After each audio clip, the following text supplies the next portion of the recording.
yang melayani kesehatan ini yang tidak boleh diskriminatif. Wah, itu setuju sekali nih, Pak. Halo Sobat Podcast, ketemu lagi dengan saya Gufron Mukti, Direktur Utama BPJS Kesehatan. Apa kabar Sobat semua? Semoga selalu sehat ya, dan bahagia tentunya. Sehat itu amat penting. Maka orang bijak mengatakan, health is not everything, but without health, everything is nothing. Kesehatan bukan segala-galanya, tapi tanpa kesehatan segala-galanya tidak ada artinya. Nah, Sobat Podcast, hari ini kita kedatangan bintang tamu yang spektakuler, luar biasa. Saya yakin pasti Sobat Podcast semua sudah nggak asing lagi dengan sosok ya yang satu ini. Penasaran siapa bintang tamu kita kali ini? Langsung saja kita sambut Pak Bambang Susatyo, Ketua MPR RI periode 2019-2024. Selamat pagi. Ya, pagi Mas Gufron. Siap. Nah, tentu kalau kita lihat sebetulnya di MPR ini, dan saya sering dengar mengenai 4 pilar kebangsaan. Dan ini sangat krusial bagi bangsa dan negara, tentunya begitu Pak Bambang. Nah, untuk itu mungkin bisa dijelaskan mengenai prinsipnya seperti apa? Ya, sebenarnya namanya bukan lagi 4 pilar kebangsaan, tapi 4 pilar MPR RI. Wah, mantap ini. Ya, jadi karena waktu itu dispute, sampai ada yang menggugat ke MK, akhirnya diputuskan 4 pilar MPR RI.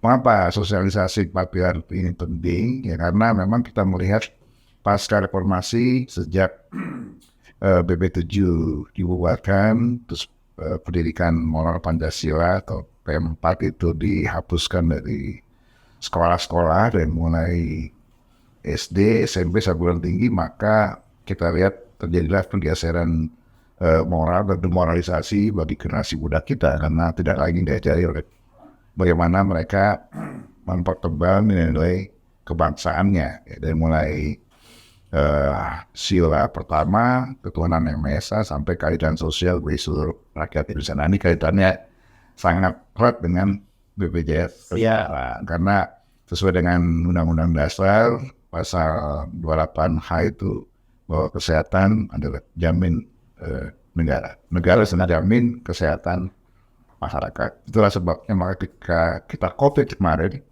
negara berupaya sekuat tenaga untuk memberikan menjaga kesehatan masyarakat agar tidak terkena dampak lebih jauh daripada COVID-19. Makanya mengumpulkan uang sebanyak-banyaknya, pemerintah beberapa ratus triliun untuk beli vaksin. Misalnya itu bukan jaminan negara bagi masyarakat. Nah, kemudian kalau kita pelajari sila pertama sampai sila kelima itu yang paling penting adalah bagaimana kita mampu mewujudkan cita-cita para pendiri bangsa ini menuju keadilan sosial, keadilan bagi masyarakat, mensejahterakan masyarakat umum dan seterusnya. Salah satu pilarnya adalah kesehatan, selain pendidikan itu mengatasi kebodohan, ya tentu saja termasuk juga ketidakadilan.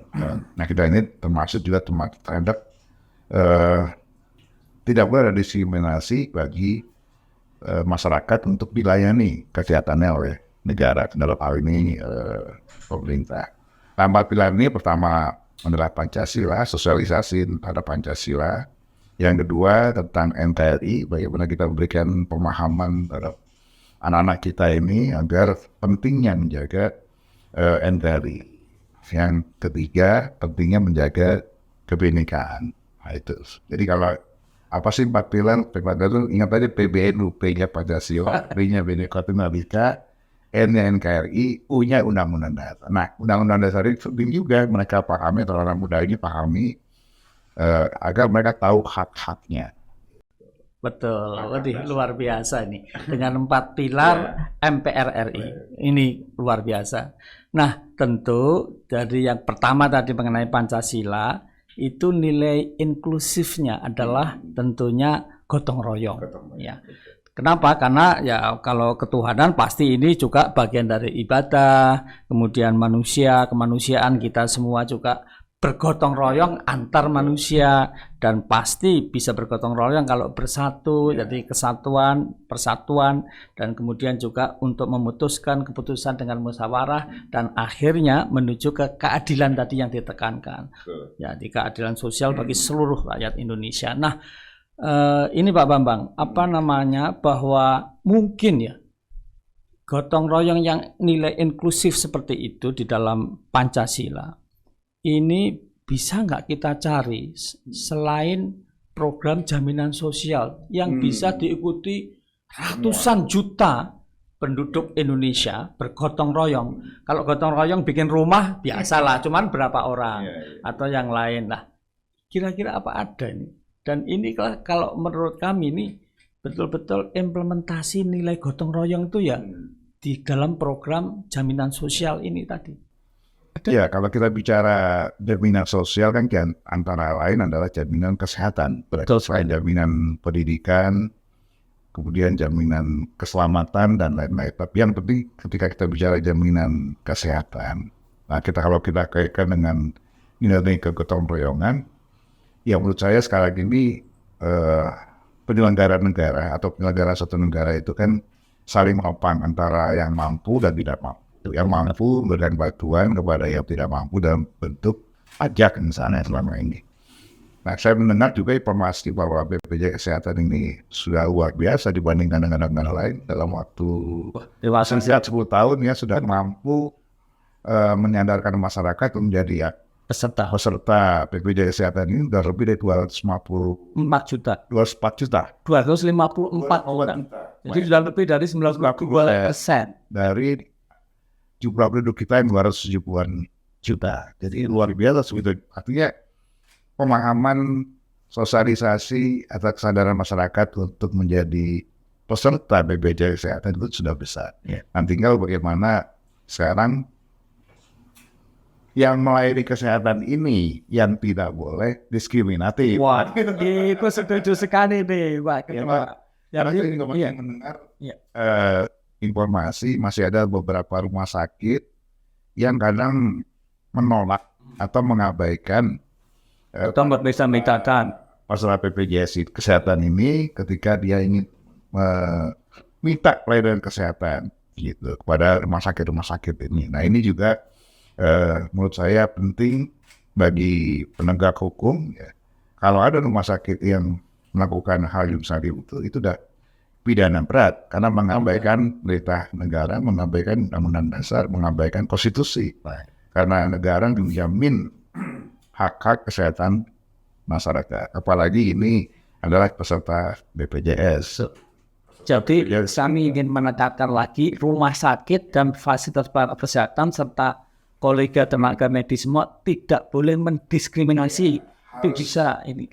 Kaya, miskin, entah dia berasal dari suku apa, agama apa, nggak boleh dilihat. Yang penting begitu orang datang membutuhkan pelayanan kesehatan harus dilayani tanpa melihat itu semua. Mantap. Kalau memang begitu, ini betul-betul kalau ada pelanggaran ya, kalau ada pelanggaran itu udah bisa kena unsur pidana itu. Wah, apalagi sampai kemudian yang meminta pelayanan kesehatan ini kemudian meninggal dunia, itu lebih fatal lagi. Iya tuh. Iya. Meskipun tentu dari sisi rumah sakit atau dokter, nah meninggal ini istilahnya kan bukan dokternya, artinya yang bikin orang meninggal sembuh itu mungkin yang di atas, tapi dokter berusaha harus melayani, tidak membeda-bedakan. Dalam kode etik kesehatan PP 47 tahun 2021 tentang rumah sakitan jelas itu tidak boleh mendiskriminasi. Rumah sakitnya bisa ditutup. Iya. Wah, luar biasa. Saya cabut izinnya. Waduh. Jadi kalau ada rumah sakit yang mengabaikan rakyat yang membutuhkan kesehatan, itu bisa tutup. Betul sekali. Jadi tadi dan mobilnya bisa dipidana. Wah, ini mohon ini untuk bisa diketahui. Jadi pemilik rumah sakit termasuk kolega dokter yang tadi mendiskriminasikan, janganlah diskriminasikan atas agama, suku, dan status sosial ekonomi, punya BPJS atau tidak punya BPJS. Nah, ini dilayani dengan sebaik-baiknya. Tadi menarik ini Pak Bambang waktu menyampaikan bahwa Indonesia cepat kalau gitu, kurang dari 10 tahun sudah 254 juta. Jadi menurut jurnal Lancet yang terbit tahun 2012, ditulis oleh William D. Sefdorf, David D. Ferrari, dan Smith, serta Victorian Fan, itu Indonesia termasuk luar biasa karena tentu tidak disebutkan di situ, tapi kalau kita lihat yang paling cepat itu Costa Rica, itu sekitar katakanlah 20 tahun. Korea Selatan itu 26 tahun. Bahkan Jerman yang pakai pertama kali itu Otto von Bismarck tahun 1883, 127 tahun. Indonesia kurang dari 10 tahun sudah 254 atau 92. Terima kasih supportnya. Jajaran BPJS Kesehatan tentunya melakukan sosialisasi sehingga masyarakat akan gerak untuk ikut menjadi peserta BPJS Kesehatan. Ya, ini terima kasih, dan Bapak Presiden tuh waktu tahun 2022 instruksi Presiden Inpres yang pertama kali dibikin itu adalah Inpres tentang optimalisasi JKN. Inpres nomor 1 tahun 2022. Jaminan Kesehatan Nasional. Betul, untuk seluruh kementerian lembaga termasuk pemerintah daerah ada 30-an harus dengan fungsi dan tugas pokoknya mengoptimalisasikan program JKN ini untuk juga dikaitkan dengan layanan publik yang dulu menjadi persoalan. Artinya orang kalau beli tanah gitu ditanya sudah punya BPJS belum gitu, karena orang beli tanah kan pasti kaya, paling tidak pasti punya duit. Nah, masa beli tanah bisa, beli BPJS nggak bisa? Sekarang sudah dalam aturan itu. Iya, Kita mau itu nomor 1. betul. Tunjukkan kepesertaan BPJS. Betul. Jadi tadi Pak Bambang menyampaikan bahwa negara itu menjamin ya hadir. Tapi bagaimana pembiayaan tentunya menurut katakanlah Declaration of Human Rights tahun 1948, terutama pasal 22, itu adalah tergantung kepada negaranya. Nah, Indonesia ini memilih sebetulnya agak campurannya, yaitu kontribusi pada dasarnya, yaitu asuransi sosial yang not for profit, dan itu masih tetap miliknya peserta yang tidak mampu dibayari oleh negara gitu. Bentuknya subsidi dari negara. Betul, yang kita kenal PBI, penerima bantuan iuran, seperti itu. Di luar biasa. Emang kehadiran negara terlihat dalam kebijakan itu ya. Betul sekali, dan bisa dirasakan. Nah, kami sekarang ini banyak menerima, ini jarang ya. Saya kebetulan beberapa kali di beberapa kementerian, masyarakat mengucapkan terima kasih, apresiasi itu jarang. Tapi ini sudah di beberapa ini sekarang, Pak, terima kasih. Iya, kemarin di Rumah Sakit Jantung Harapan Kita, kami tidak membayar 1 sen pun, kayak gitu.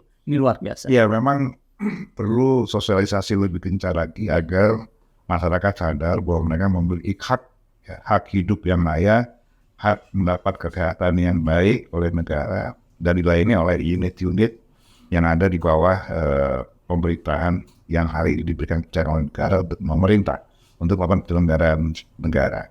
Nah, karena kalau saya melihat sebetulnya di setiap diri orang per orang warga negara Indonesia itu ada hak untuk mendapatkan pelayanan kesehatan dalam bentuk misalnya dia peserta BPJS Kesehatan, ada lagi BPJS Tenaga Kerja, ada lagi kalau dia kecelakaan lalu lintas, jasa harga. Kemudian ada bantuan-bantuan lain sebetulnya yang harus kita sampaikan ke publik dan masyarakat, kesadaran mereka bahwa mereka apabila kecelakaan, apabila sakit, apabila meninggal itu ada hak-hak yang dapat mereka peroleh baik untuk dirinya maupun untuk ahli waris. Ini harus sering disuarakan. Nah, ini masyarakat kadang-kadang belum tahu. Nah, oleh karena itu mohon maaf harus sering cek itu, terutama yang BBI tadi masih aktif enggak? Karena mohon maaf oleh Kementerian Sosial atau ya terutama Kementerian Sosial, kadang-kadang Dinas Sosial tapi Kementerian Sosial itu dicoret karena dianggap sudah kaya. Nah, atau sudah tidak pantas mendapatkan bantuan. Nah, yang bersangkutan tuh nggak tahu, tiba-tiba waktu sakit atau ini pakai tiba-tiba kok saya nggak aktif, terkejut. Jadi harus sering dicek. Dan ngeceknya gampang. Betul, ngeceknya gampang pakai mobile JKN ya. Kepesertaannya aktif apa tidak, atau ke kantor BPJS di seluruh Indonesia ada. Nah, kalau ternyata tidak aktif, Dia harus lapor kemana tuh? Ya itu ya kalau dia istilahnya peserta mandiri karena dia sekarang sudah tidak lagi mohon maaf masuk klasifikasi bantuan negara. iya bantuan Dia bayar. negara dia bayar maka diurus bayar.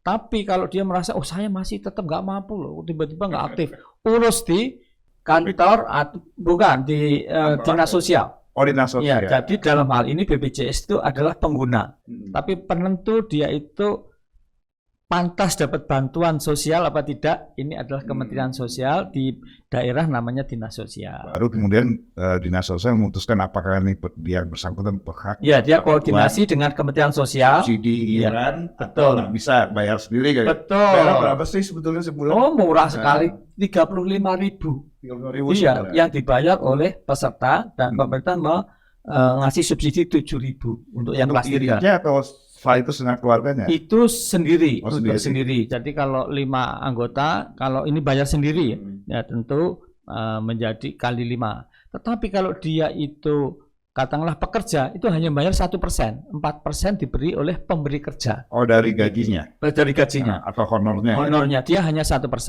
untuk 5 orang, 3 orang anak. Tapi kan bisa satu dicek suami juga istri. karena kan banyak perusahaan atau pemberi yang nakal. Motong tapi nggak store gitu.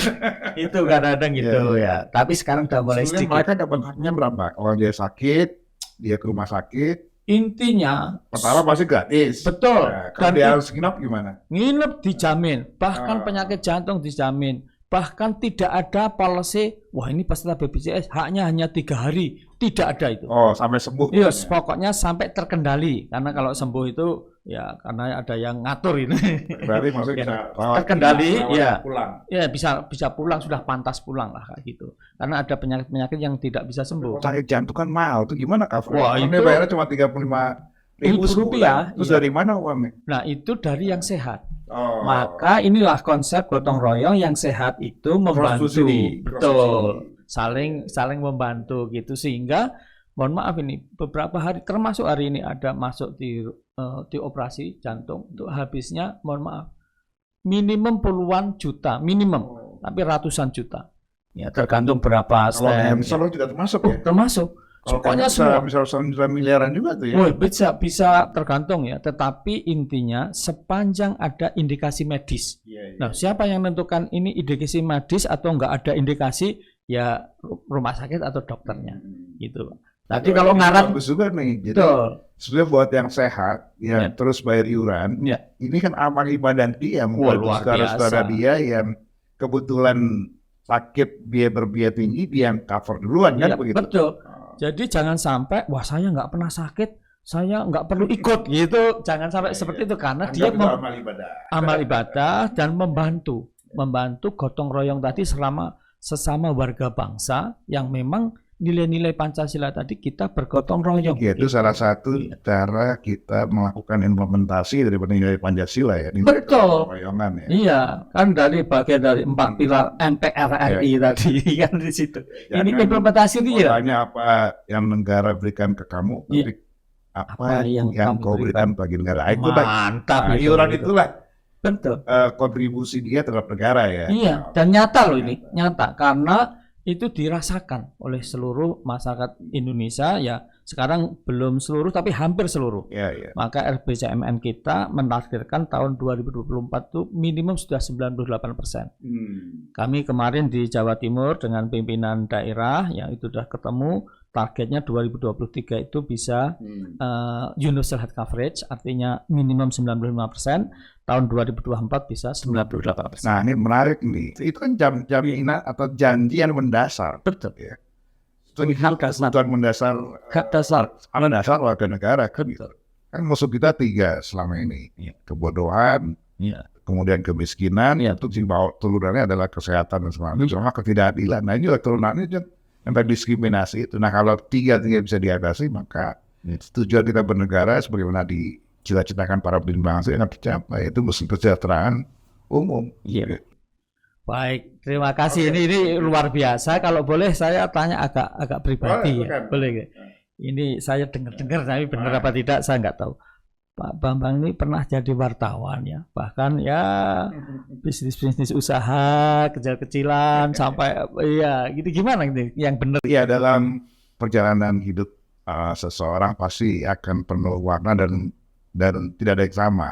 Nah kebetulan saya berasal dari keluarga yang biasa-biasa saja, ekonomi yang sangat kurang. Karena ayah saya adalah aparat TNI ya, dengan pangkat yang sangat rendah. Nah, kemudian kehidupan saya jalani dengan sangat prihatin, tapi karena saya punya tekad yang kuat, maka setiap persoalan step by step bisa saya atasi. Yang pertama, ketika saya lulus, sebetulnya nggak ada cita-cita saya menjadi politisi, menjadi wartawan, Ketua MPR. saya dulu cita-cita menjadi dokter. Sama. Oh, siap. Ya. Ternyata daftar di UI 2 kali nggak lolos. Ya akhirnya ikut teman-teman daftar di Jayabaya. Masuknya ekonomi juga. Oh, siap. Ya, dan itu kemudian saya tertarik lah reportase, karena kebetulan pada saat saya aktif sebagai aktivis mahasiswa di Jayabaya itu ikut pendidikan pers mahasiswa, ya.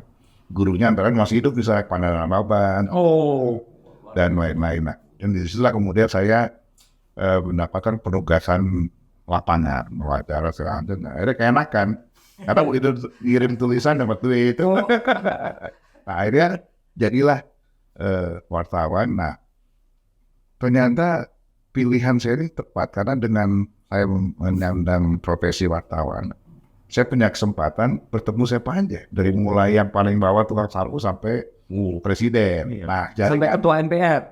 jadi itulah ya ketua MPR ketika itu, ketua DPR ketika itu, orang pengusaha besar. Dan jaringan itulah yang saya kemudian manfaatkan. Pertama dari wartawan, saya sambil menjadi wartawan saya menjadi pengusaha, wirausaha lah. Siap. Ya.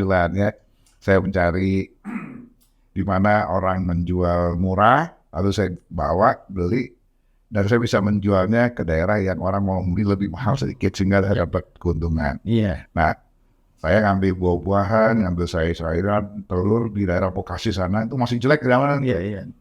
Lalu saya menjualnya di pasar induk Kramajati. Nah, jadi sambil saya mencari profesi wartawan, ya saya tiap hari dapat selisih keuntungan dari transaksi itu.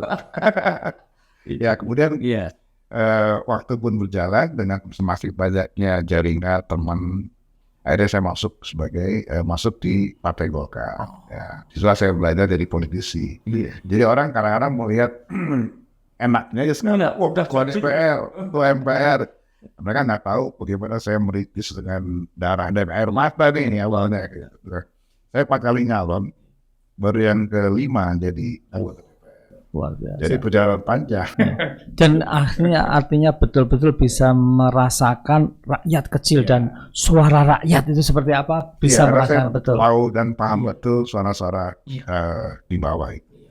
Jadi buat teman-teman nih, buat para pendengar podcast BPJS Kesehatan, kalau kalian belum beruntung hari ini, nggak usah putus asa, karena setiap orang pasti ada tahapan, ada prosesnya. 5 kali. Semangat, fokus, yakinlah, dan jangan mengecewakan teman. Perbanyak teman, karena siap teman itu adalah anak tangga kita menuju sukses. Nah itu sudah saya buktikan. Makin banyak teman, makin banyak anak tangga yang bisa kita naik ke atas. Ini kita memberikan inspirasi para peserta podcast ini, yang tentu ini tidak banyak orang seperti Bapak berarti. Dan ya jangan kepo, jadi jangan kepo lah orang susah. Fokus aja kayak berak hari sendiri, supaya hari-hari kita nggak sia-sia mikirin orang. Ngapain mikirin orang? Mau bikin orang kan gitu ya. Apalagi jelek-jelekan orang. Baik, mungkin sebelum terakhir nih ya, apakah Pak Bambang, Pak Ketua MPR pernah dengar ya, atau mengalami, atau apa temannya, keluarganya, apa yang ada kisah positif terhadap BPJS Kesehatan itu, apakah? Ya ada beberapa karyawan saya, kemudian beberapa saudara-saudara saya juga ikut banyak BPJS Kesehatan, BPJS Kerja, lalu ikut asuransi, berbagai banyak asuransi, ada asuransi pendidikan, segala macam. Nah, yang mereka sering memberikan cerita itu, bahwa ternyata kembali BPJS kesehatan, tenaga kerja dan lain-lain itu menguntungkan ya, karena tidak setiap waktu kita siap untuk mengatasi kesehatan kita, pendidikan kita. Tapi kalau kita sudah masuk kepada program-program seperti biaya kesehatan, itu kita nggak perlu khawatir kalau tiba-tiba kita sakit. Kalau sudah ada yang mikirin. Betul. Dan sehat pun juga bisa pakai loh. Sekarang ini. Iya. Kan untuk check up juga boleh ya? Bukan check up, screening. Screening. Iya, Screening bisa ya? Iya, iya. Di semua tempat tuh? Di semua sekarang menjadi peserta itu harus ngisi form, lalu kita klasifikasikan apakah berisiko rendah, berisiko sedang, berisiko tinggi. Ini sudah hampir 19-an juta. Karena ini baru. Bayar nggak? Oh, enggak bayar. Bayar. Bayar aktif tadi menjadi peserta yang 35.000. Dan ini mohon maaf sangat murah, karena kalau boleh dan bisa ya jadi peserta juga itu cari mana yang lebih murah dari BPJS. Kelihatannya nggak ada gitu. Jadi banyak yang tertolong, Ya.